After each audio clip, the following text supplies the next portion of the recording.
Assalamualaikum warahmatullahi wabarakatuh.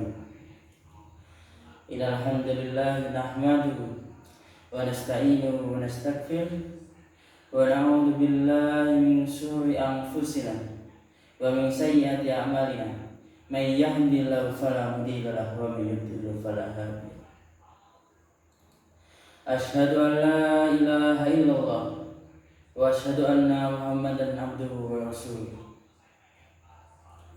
Wa qala Allah ta'ala fi kitabihil karim. A'udzu billahi minasyaitonir rajim. Bismillahirrahmanirrahim. Ya ayyuhan nasu ubudu rabbakumul ladzi khalaqakum min nafsin wahidah wa khalaqa minha zawjaha wa bassa minhuma rijalan katsiran wan nisaa wa taqullaha alladzi tasaaluna bihi wal arham innallaha kana 'alaykum raqiba. Wa qala Allah ta'ala fi kitabil karim. La in syakartum la azidannakum wa la in kafartum inna 'adzabi lasyadid. Amin. Hayya bina syukurullahi azza wa jalla alladzi qad a'tana ni'aman katsiratan wa taufiqan. Salatan wa salaman daimaini mutalazimaini ala habibina Muhammad alladzi qad a'tana ni'aman katsiratan alladzi qad ahrajan nas minadh dhulumati ilan nur. Marilah kita bersyukur kepada Allah atas nikmatnya yang dimana kita masih diberi nikmat kesehatan, nikmat waktu luang, nikmat iman, nikmat sehat, nikmat ihsan, nikmat iman, dan masih banyak nikmat yang lainnya. Salawat beserta salam tetap tercurahkan kepada baginda Nabi Muhammad SAW, yang dimana berkat jerih payah beliau kita dapat merasakan nikmatnya Islam, kita dapat merasakan leluasanya untuk beribadah, dan berkat beliaulah kita dapat menunaikan ibadah hingga saat ini. Dan ulama berkata, al-imanu nasifan, iman itu terdiri dari dua perkara, yaitu bersyukur kepada Allah atas nikmat yang Allah berikan dan bersabar atas ujian dan musibah yang Allah berikan. Tatkala terkumpul pada seorang sabar dan syukur, maka telah sempurnalah imannya. Oleh karenanya dalam banyak ayat menggabungkan dua sifat ini. Contohnya dalam firman Allah Subhanahu wa taala dalam surat Luqman ayat 31, inna fi dzalika laayatil likulli sabarin syakur. Sungguh yang pada demikian itu ada tanda-tanda kesabaran Allah bagi setiap hamba yang selalu bersabar dan selalu bersyukur kepadanya. Dan pada kesempatan kali ini kita akan berbicara tentang syukur. Di antara hal yang membantu kita untuk pandai bersyukur kepada Allah Subhanahu wa taala, yang merenungkan bahwasanya nikmat Allah kepada kita sangatlah banyak. Kata Allah Subhanahu wa taala, "Wa ma bikum min nikmati faminallah." Kenikmatan apa saja yang kau rasakan, semuanya dari Allah Subhanahu wa taala. Quran surat An-Nahl ayat 53. Nikmat kesehatan, nikmat keluarga, nikmat waktu luang, dan masih banyak nikmat yang lainnya. Dan adapun yang kita rasakan semuanya dari Allah Subhanahu wa taala. Terlebih lagi Allah Subhanahu wa taala berfirman dalam ayatnya, wa in ta'uddu nikmatallahi la tuhsuha. Jika kalian menghitung-hitung nikmat Allah, kalian tidak akan mampu menghitungnya. Quran surat An-Nahl ayat 18. Jika seseorang duduk kemudian dia merenung, dia berjam-jam menghitung nikmat yang sudah Allah berikan kepada hambanya, tidaklah luput, tidak akan selesai Andai saja setiap jari kita gerakan ini sudah nikmat dari Allah. Setiap nafas yang kita hirup itu adalah nikmat dari Allah. Setiap apa yang kita makan itu adalah nikmat dari Allah. Dan ketika kita makan, itu kita niatkan untuk agar bisa beribadah kepada Allah. Karena sudah jelas dalam firman-Nya, "Wa ma khalaqtul jinna wal insa illa liya'budun." Mana diciptakannya jin dan manusia hanya untuk beribadah kepada Allah. Maka dari situ ketika kita beribadah itu sama saja kita sudah bersyukur atas nikmat yang Allah berikan. Kita dapat beribadah kepadanya, kita mengamalkan amalan-amalannya. Dan ada ketika seorang hamba menghitung-hitung nikmat yang Allah berikan kepadanya, maka kata Allah, la tuhsuha. Kalian tidak akan mampu untuk menghitungnya. Kenapa? Karena nikmat Allah terlalu banyak yang Allah berikan kepada hambanya. Di antara bentuk-bentuk nikmat Allah Subhanahu wa taala adalah nikmat yang zahir dan nikmat yang batin. Kata Allah Subhanahu wa taala, "Wasbahu 'alaikum nikmatu dhahiratun wa batinah." Dan Allah menyempurnakan nikmat kepada kalian, nikmat yang zahir dan nikmat yang batin. Quran surat Al-Luqman ayat 20. Nikmat zahir adalah nikmat yang sering kita lihat, yang sering kita rasakan, yang mungkin kita lihat dan kita rasakan secara langsung seperti kesehatan. Kita memiliki rumah, istri, anak-anak, hidup dengan ketentraman dan hidup dengan kenyamanan. Ini adalah nikmat yang zahir.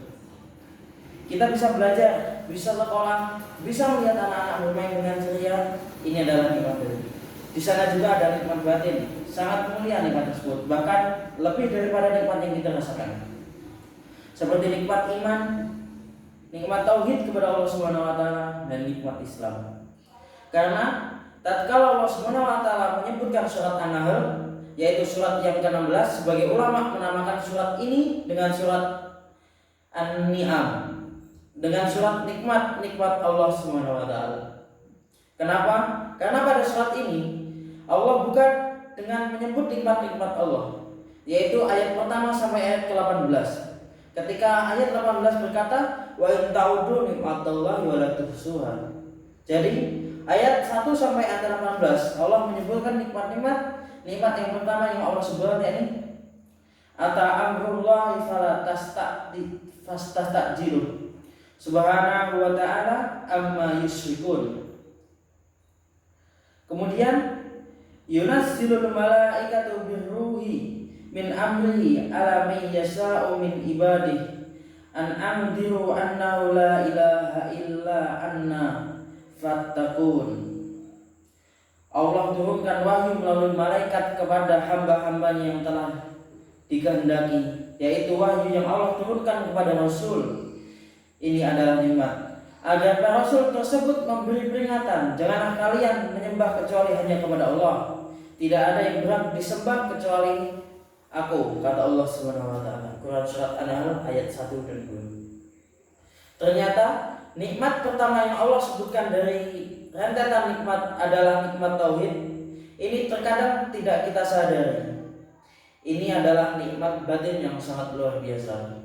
Lihatlah, kita lihat sekeliling manusia, betapa banyak miliaran manusia masih menyembah manusia, masih menyembah nabi, miliaran manusia masih menyembah berhala, miliaran manusia masih menyembah sapi dan lain sebagainya.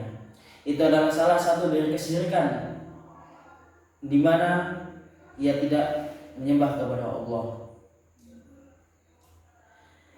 Dan sementara Allah katakan, an angdiru annahu la ilaha illa anna fattaqun. Berilah peringatan kepada manusia bahwasanya tidak ada yang berhak disembah kecuali Aku, Allah Subhanahu wa taala, maka bertakwalah kepada Aku. Quran An-Nahl surat ayat 2. Nikmat iman, nikmat tauhid menyelamatkan seorang kelak ketika di akhirat dari neraka jahanam yang kekal abadi menuju kenikmatan yang ada di surga. Nikmat ketentraman, nikmat kebahagiaan, Betapa nikmat batin yang kita rasakan meskipun kita tidak memiliki harta yang banyak, meskipun kita tidak memiliki kemewahan, terkadang kita tidak memiliki jabatan, tapi dengan ketakwaan kepada Allah, maka kita sudah dapat merasakan kenikmatan yang Allah berikan.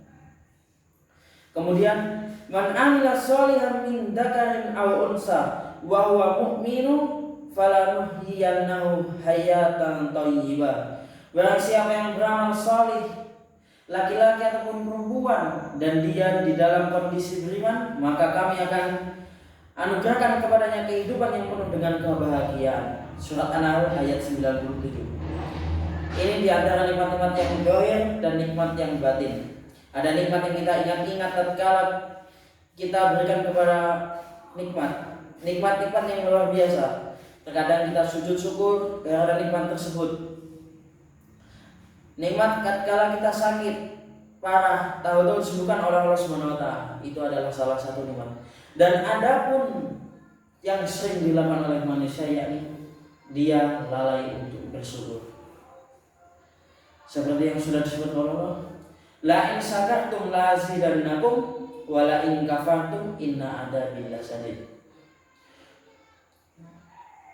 Barang siapa yang bersyukur atas nikmatku, maka akan kutambah nikmat kepadanya, dan barang siapa yang kufur atas nikmatku, maka azablah yang pedih. Nikmat sehari tatkala kita sedang tidur, itu adalah salah satu nikmat. Andai saja orang yang tidak bisa tidur, padahal ia lelah, tapi dia tidak bisa tidur, seperti orang yang terkena insomnia, mungkin itu adalah musibah, tapi kita harus tetap bersyukur kepada Allah, harus tetap mengucapkan alhamdulillah, bersyukur kepada Allah atas nikmat yang semua telah Allah berikan. Hada khalqullahi fa'aruni mada khalaqal ladina min duni. Inilah ciptaan Allah Subhanahu wa taala, tunjukkan kepadaku mana ciptaan-ciptaan makhluk-makhluk ciptaan selain Allah Subhanahu wa taala. Surat Luqman ayat 11. Nikmat yang sering kita rasakan, sampai seringnya kita rasakan seolah-olah ini suatu hal yang harus bagi Allah Subhanahu wa taala, sehingga kita terkadang melupakan nikmat tersebut. Pada ini nikmat yang sangat luar biasa. Di antara bentuk nikmat-nikmat Allah berikan kepada kita, nikmat yang kita minta dan nikmat yang tidak kita minta. Banyak nikmat yang kita minta kepada Allah, kita berdoa, kita meminta, kita bersujud kepada Allah. Setelah sholat kita mengangkat tangan, meminta umroh. Tatkala haji kita mengerjakan kepada Allah Subhanahu wa taala. Dalam sholat malam kita berdoa agar diberi kenikmatan, sehingga kita dapat bersyukur kepada Allah. Dan Allah Subhanahu wa taala berfirman, wa atakum man kulli ma sa'altumuh, dan Allah memberikan kepada kalian apa yang kalian minta. Dalam sebagian qiraat dibaca wa atakum min kulli ma sa'altumuh, Allah berikan kepada kalian segalanya yang kalian tidak minta. Wa in ta'udu nikmatallahi wa la tuhsuha, kalau kamu menghitung nikmat Allah, kalian tidak akan mampu untuk menghitungnya. Banyak nikmat yang kita tidak minta ternyata Allah sediakan. Karenanya tatkala Nabi Musa alaihissalam berdoa kepada Allah Subhanahu wa taala dalam surat Thaha, waktu dia diutus kepada Firaun, maka dia berdoa, Rabbi shrah li sadri wa yassir li amri wahlul 'uqdatam min lisani yafqahu qawli waj'al al-layli wa zikram min ahli Haruna ahi asyaddu bi azri wa asrikhu fi amri kay nusabbihaka katsiran wa naskuraka katsiran innaka kunta bina basira. Qala qad utita su'laka ya Musa. Dia berkata, ya Allah, lapangkanlah dadaku, mudahkanlah aku dalam berucap, mudahkanlah mereka memahami perkataanku, jadikanlah Harun sebagai pendampingku. Dan Allah kabulkan Qala qad utita su'laka ya Musa. Sungguh permohonanmu dikabulkan saat itu juga. Quran surat Toha ayat 3. Kemudian Allah sebutkan nikmat-nikmat yang Allah berikan kepada Musa waktu dia masih kecil. Ketika dia dibunuh oleh Firaun, siapa yang selamatkan Nabi Musa? Siapa yang menyelamatkan Nabi Musa? Siapa yang mewahyukan kepada ibunya agar meletakkan Nabi Musa dalam suatu tempat, dilepaskan di sungai Nil? Semuanya itu adalah Allah. Yang Nabi Musa masih kecil belum bisa meminta apa-apa, Allah sudah berikan nikmat kepada Nabi Musa alaihissalam. Dan kita pun demikian, betapa banyak nikmat yang kita minta kepada Allah, lalu Allah berikan. Dan ada pun nikmat yang tidak kita minta, tetap Allah berikan. Andai saja jika nikmat itu dihargai dengan suatu rupiah, sudah berapa rupiah yang kita habiskan untuk merasakan nikmat ini? Maka dari situ kita harus tetap bersyukur kepada Allah, karena tanpa nikmat, tanpa kita bersyukur, Allah tidak akan memberikan nikmat lagi pada kita. Andai saja kita sudah diberikan nikmat, kita lalai, akan tetapi kita tidak beribadah kepada Allah, kita tidak melaksanakan perintahnya, kita malah mengejarkan larangannya. Andai jika Allah mencabut nikmat kita, apa yang bisa kita berbuat? Mungkin tidak bisa merasakan seperti yang sekarang ini. Mungkin cukup sekian dari khutbah saya yang sedikit ini. Jika ada benarnya, silakan diambil, karena itu datangnya dari Allah, dan jika ada salahnya itu datangnya dari saya sendiri. Wabillahi taufiq wal hidayah. Wassalamualaikum warahmatullahi wabarakatuh.